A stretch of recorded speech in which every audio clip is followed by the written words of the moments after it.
The Forgotten Signal. Chapter 1. The Voice in the Static.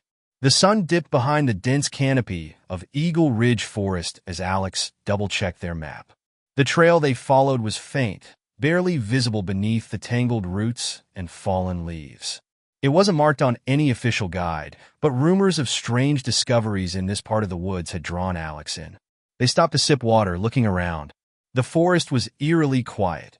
No rustling leaves, no chirping birds, just the soft creak of the trees swaying in the breeze. Alex pressed on, curiosity outweighing the unease settling in their stomach. After an hour, the path opened into a clearing. There it was, an abandoned ranger station, its roof partially caved in and windows shattered. The structure was cloaked in ivy and moss, looking like it had been left to the elements for decades. Alex pushed the warped door open, stepping inside. The smell of mildew and rot hit immediately. Dust coated every surface, and papers littered the floor, the ink faded and unreadable.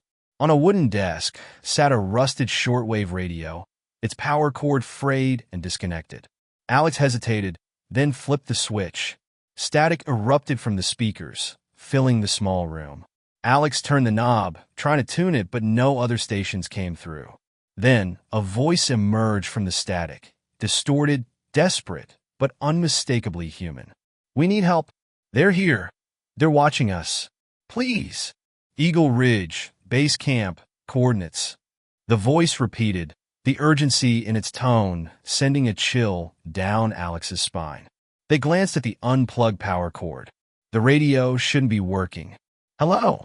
Alex called out, their voice echoing in the empty room. "Can you hear me?" The static persisted. The message looped again, and just before it ended, a whisper cut through. "Find us." The radio clicked off on its own. Alex stared at it, heart pounding.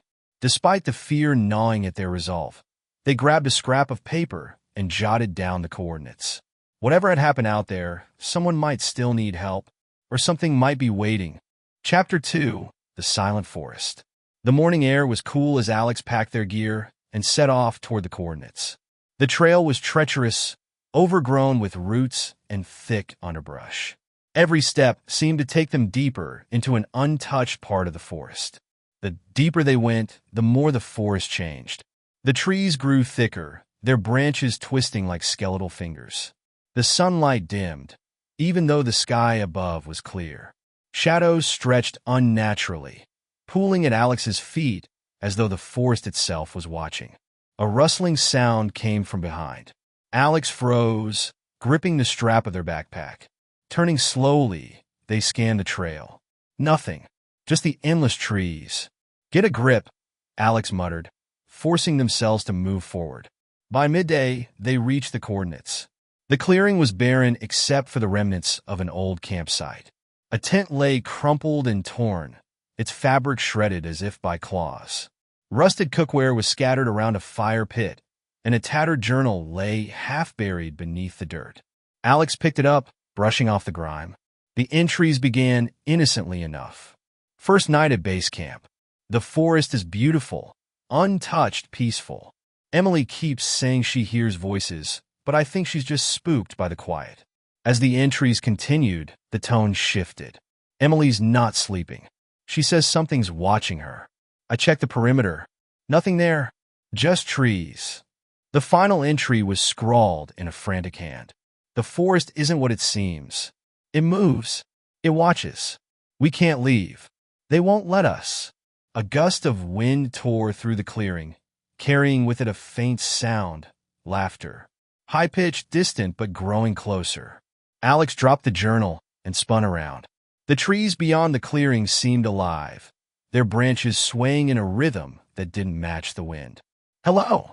Alex called, their voice trembling. The laughter stopped abruptly. The forest held its breath. Chapter 3. The Symbols. Night came quickly, swallowing the forest in darkness. Alex pitched their tent in the center of the clearing, using the fire pit as a makeshift barrier. Sleep didn't come easily. When it did, it brought nightmares, faces in the trees, their hollow eyes following Alex's every move. A loud crack jolted Alex awake. They scrambled out of the tent, clutching a flashlight. The beam swept over the clearing, revealing something that hadn't been there before. Symbols etched into the dirt around the tent. They were intricate, almost runic, and they pulsed faintly as though alive. Alex's stomach churned. Who, or what, had carved them?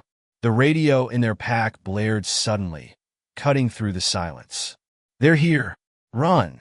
Alex grabbed the radio and tried to turn it off, but the voice persisted, louder now.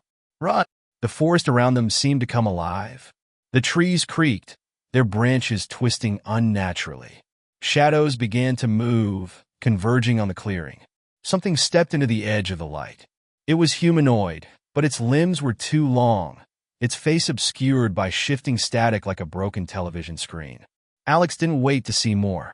They ran, crashing through the underbrush as the creature gave chase.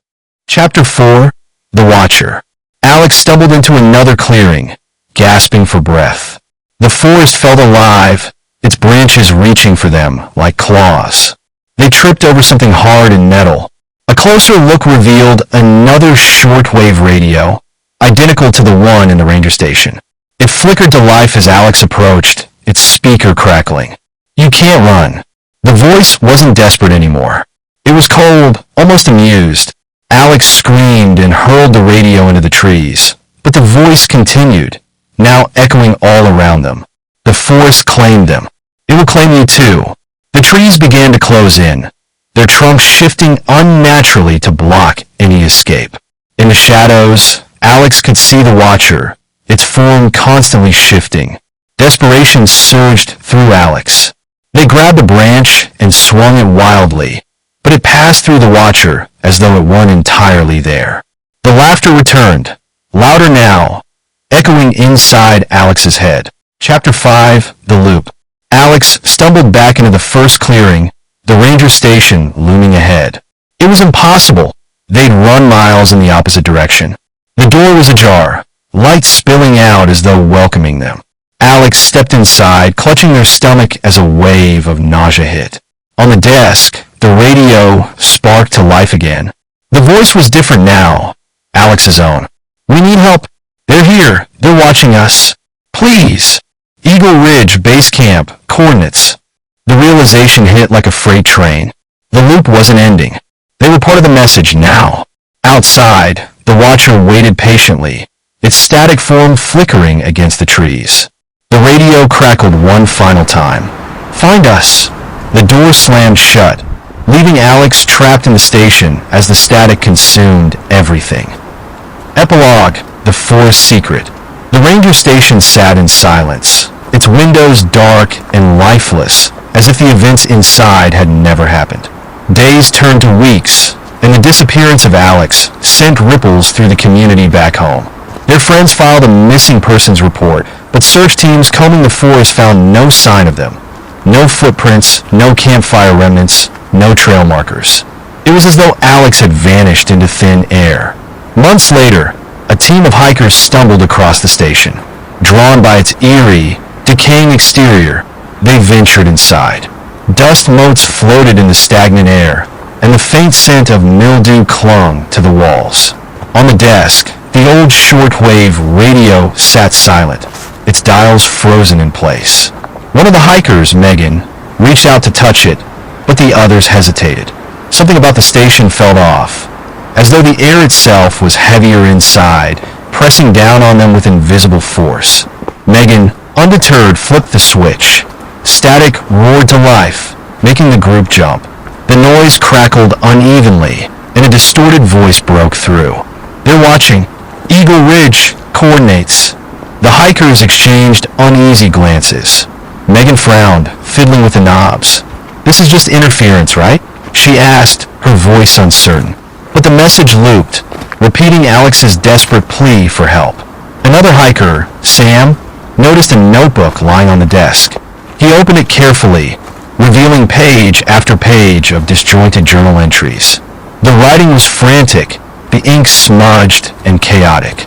Most of it was illegible, but one sentence appeared over and over again. Don't listen to the radio. Don't follow the voice.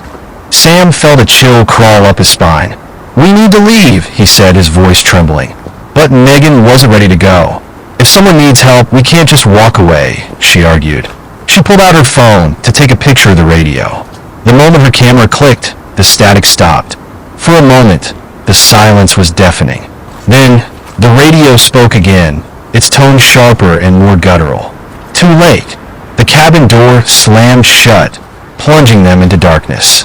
The hikers screamed, fumbling for their flashlights. When they flicked them on, the room was empty, completely bare. The desk, the radio, even the dust on the floor had vanished, replaced by smooth, cold stone. "What's happening?" Megan shouted, spinning in circles. The walls of the ranger station had transformed into towering rock faces. The door was gone, replaced by a narrow, twisting tunnel that led deeper into the mountain.